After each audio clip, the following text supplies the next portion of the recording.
हिंदी की इस कक्षा में आप सभी का स्वागत है, अभिनंदन है।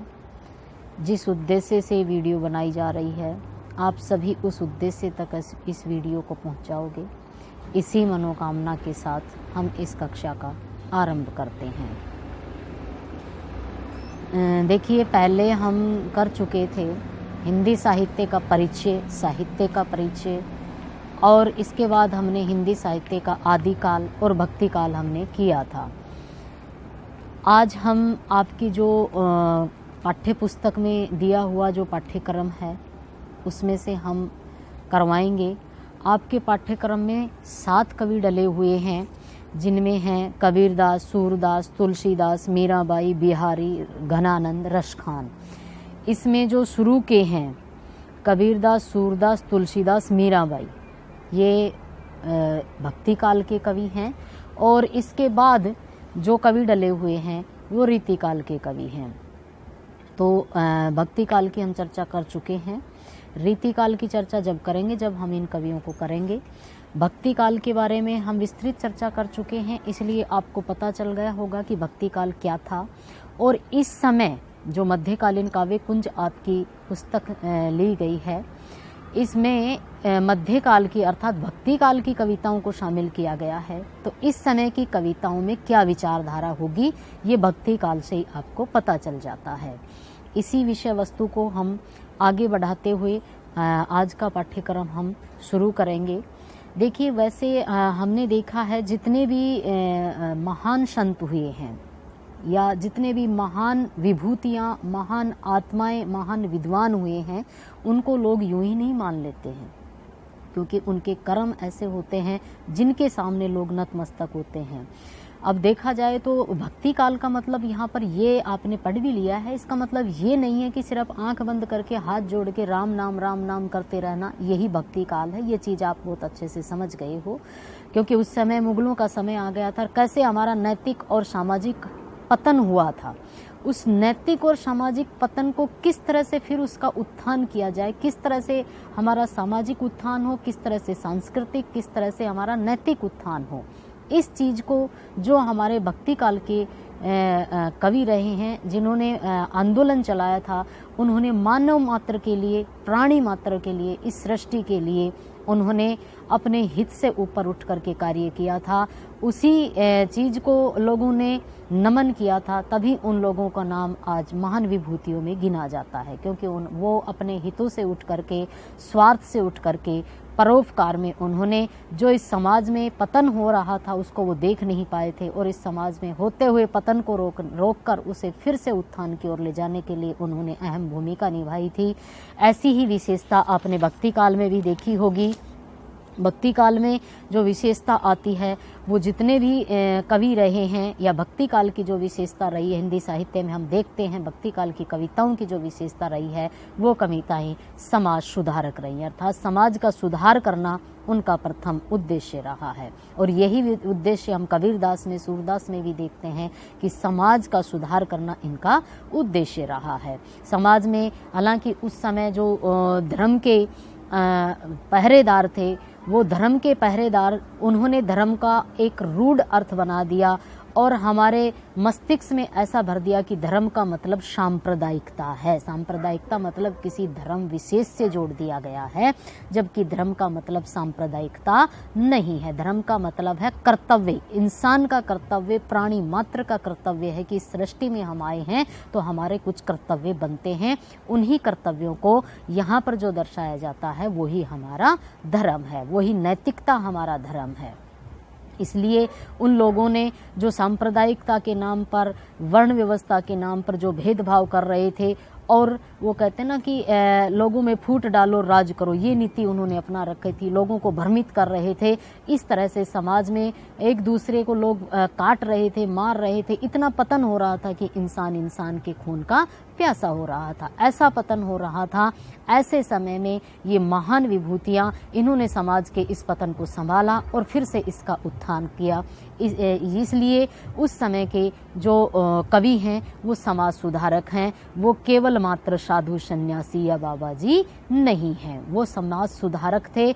और इसलिए उनका आज हम यहाँ गुणगान करते हैं, इसीलिए लोग उनके सामने नतमस्तक होते हैं। इस तरह से वो बहुत बड़े समाज सुधारक थे। इतना ही नहीं, वो क्रांतिकारी भी थे, क्योंकि उस समय वो जो देख रहे थे वो गुलामी की बेड़ियां, वो सब जो देख रहे थे उसमें वो बदलाव चाहते थे।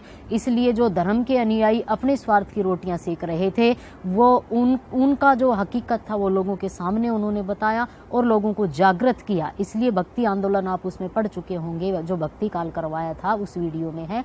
इस तरह से उन्होंने भक्ति आंदोलन दक्षिण से शुरू करके पूरे भारत में लोगों के अंदर जागरूकता लाई, और जो अंधविश्वास और गलत फहमियाँ लोगों के बीच में, लोगों के मनों में बो दी गई थी, उन गलत फहमियों को इन्होंने दूर किया और वास्तविकता को उन्होंने लोगों के सामने रखा। इस तरह से इन्होंने समाज में होते हुए पतन को रोक करके फिर से समाज को उत्थान की तरफ लाए थे। इस तरह से इनकी जो विशेषताएं देखी जा सकती हैं, वे विशेषताएं क्रांतिकारी रहे हैं, समाज सुधारक रहे हैं, अंधविश्वासों से इन्होंने लोगों का पर्दा उठाया है, अंधविश्वासों का इन्होंने खंडन किया है, प्रेम भावना इनके अंदर रही है, नैतिकता को इन्होंने बल दिया है, सदाचार को इन्होंने बल दिया है। इस तरह से इन्होंने जाति पाति की जो भावना लोगों में फैली हुई थी उससे लोगों को जागृत किया है। इस तरह से इन्होंने समाज सुधार का काम किया था। इस तरह से ये बहुत ही महान विभूति हमारे समाज में उभर कर सामने आई हैं, इसलिए इनके विचारों को पढ़ना हमारे लिए आवश्यक होता है। आज हम शुरू करेंगे कबीरदास जी। कबीरदास जी की जो साखियाँ आपके पाठ्य पुस्तक में डली हुई हैं, उन साखियों में वैसे तो इनमें नीतिप्रक साखियाँ डली हुई हैं, लेकिन इसमें गुरु महिमा को लेकर के इन्होंने प्रथम जो साखियाँ डली हुई हैं वो गुरु महिमा को लेकर के डली हुई हैं। क्योंकि जब तक हमें हकीकत का पता नहीं चलता, जब तक हमारे अंदर जो भी भाव हैं उनको कोई बता नहीं देता, और गुरु ही एक ऐसा एक हथियार है जो हमारे अंदर जो चीज़ें पड़ी हुई हैं उस अच्छाई को वो बाहर लेकर के आता है। वो एक ऐसा कुम्हार है जो एक मिट्टी को आकार दे देता है। इसकी तुलना हम एक मूर्तिकार से कर सकते हैं कि एक मूर्तिकार को एक पत्थर दिया जाता है और उस पत्थर को वो उकेर करके और उसे बहुत सुंदर मूर्ति का रूप दे देता है। ठीक वैसे ही एक जो गुरु होता है वो भी हमारे अंदर पड़े हुए अवगुणों को हटा करके और हमारे गुणों को बढ़ा करके हमें भी एक मूर्ति का अर्थात एक महान विभूति का हमें आकार दे देता है। लेकिन बदशर्त ये है कि उस मूर्तिकार के पास पत्थर का होना आवश्यक है। ऐसे ही गुरु के पास भी एक अच्छे शिष्य का होना आवश्यक है। ये बात यहाँ पर एक अच्छे गुरु जो व्यापारिक गुरु ना हो, जो वास्तव में गुरु के फर्ज को जानता हो, वो ही जो गुरु के कर्तव्य को जानता हो, उसी गुरु की सटीक तुलना यहाँ पर, उसी गुरु की चर्चा यहाँ पर की गई है कि गुरु हमारी जिंदगी में क्या अहमियत रखता है। देखिए पहला पहरा देखिए, पहला पद देखिए। सदगुरु की महिमा अनंत अनंत किया उपकार, लोचन अनंत उघाड़िया अनंत दिखावन हार। ये कह रहे हैं कि पहले शब्दार्थ देख लीजिए। सतगुरु की महिमा अनंत, की सतगुरु की महिमा अनंत है, असीम है, अवर्णनीय है। अनंत किया उपकार, क्योंकि उन्होंने हमारे ऊपर अनंत अनंत अनंत उपकार किए हैं जिनको हम गिना भी नहीं सकते। लोचन अनंत उघाड़िया, उन्होंने तो हमारी उन आँखों को खोला है, उन अनंत आँखों को जो बहुत दूरदृष्टा आँखें हैं, जो अनंत को देख सकती हैं, उन आँखों को खोला है। अनंत दिखावन हार, उस अनंत अर्थात उस दूरदृष्टा को दिखाने के लिए हमारी दृष्टि को उन्होंने खोला है। देखिए यहाँ पर वही बात है कि जैसे एक पत्थर से उकेर करके एक मूर्त बना देते हैं, ऐसे ही एक सद्गुरु हमें एक मिट्टी के ढेले, क्योंकि जब बच्चा जन्म लेता है तो उसे कुछ नहीं आता, लेकिन धीरे धीरे वो अपने समाज में, अपने गुरु, अपने माता पिता के संपर्क में आकर के बहुत कुछ सीख जाता है। लेकिन फिर भी हमें खुद नहीं पता होता कि हमारे रूप में कहाँ कोई कमी रह गई है, हमारे व्यक्तित्व में, हमारे करैक्टर में कहाँ कोई कमी रह गई है। लेकिन धीरे धीरे गुरु जो हमारे ऊपर, जैसे एक पत्थर के ऊपर मैल सा जमा होता है, उसमें वो मूर्त दिखाई नहीं देती, और वो गुरु छेनी और हथौड़ी से लगातार उस मैल को हटाता और उसे एक मूर्त का रूप दे देता है।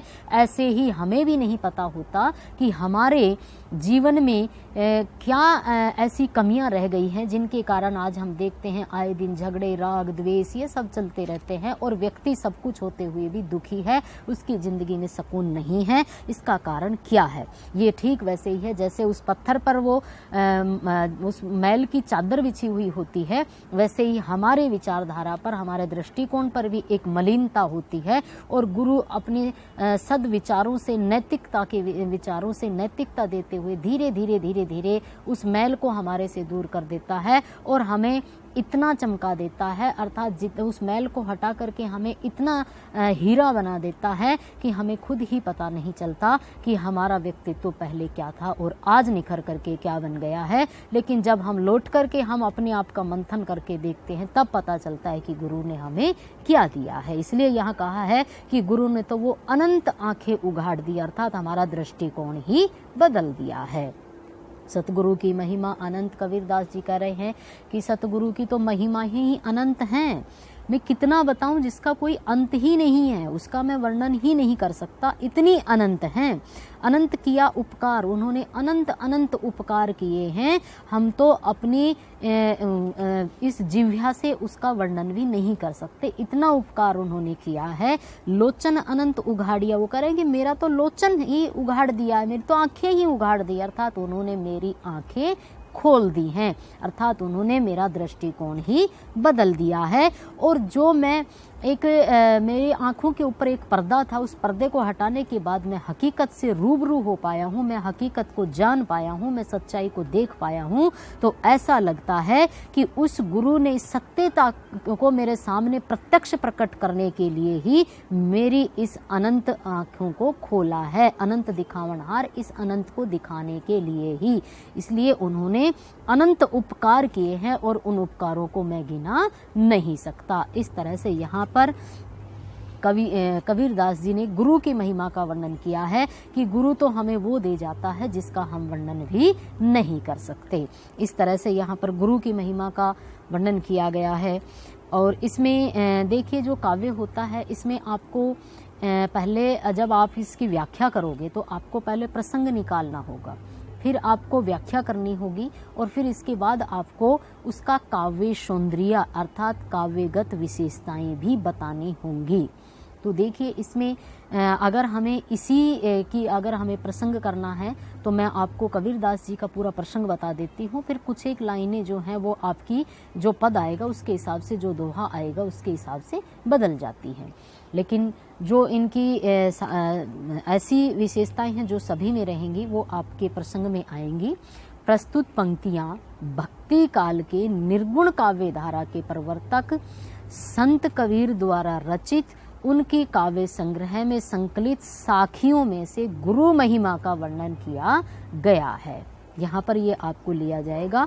आप ये नहीं कह सकते कि हमारी पाठ्य पुस्तक में से लिया गया है, ये व्याकरण की दृष्टि से बिल्कुल गलत है, क्योंकि ये तो वही बात हो गई मुझे पानी की प्यास लगी है, ये वाक्य जैसे व्याकरण की दृष्टि से अशुद्ध है, ऐसे ही ये कहना कि प्रस्तुत पंक्तियां हमारी पाठ्य पुस्तक से ली गई हैं, ये व्याकरण की दृष्टि से गलत है। इसलिए हम ये नहीं कहेंगे कि हमारी पाठ्य पुस्तक से ली गई हैं, इसका जो वास्तविक परिचय है हम वही देंगे, क्योंकि ये पंक्तियां कहाँ से ली गई हैं? भक्ति काल में निर्गुण काव्य धारा के प्रवर्तक कवि रहे हैं कबीरदास जी, उनके द्वारा जो रचित साखियां हैं उन साखियों में भी गुरु महिमा की जो साखियाँ लिखी गई हैं उनमें से लिया गया है। ये इनका प्रसंग होगा। बाकी हम बताएंगे कि इसमें गुरु की महिमा का वर्णन किया गया, आगे कोई बात आएगी तो वो उसके हिसाब से मुड़ जाती है। ये आपका प्रसंग होगा।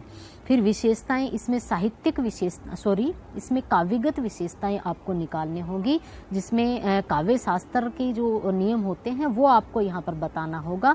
उसके लिए हमें यहाँ पर कौन सा अलंकार है, कौन सा रस है यहाँ पर, और भाई कौन से इसमें शब्द शक्ति है, इन सब का वर्णन यहाँ पर हमें करना पड़ता है। ये सब कुछ हमें बताना पड़ता है।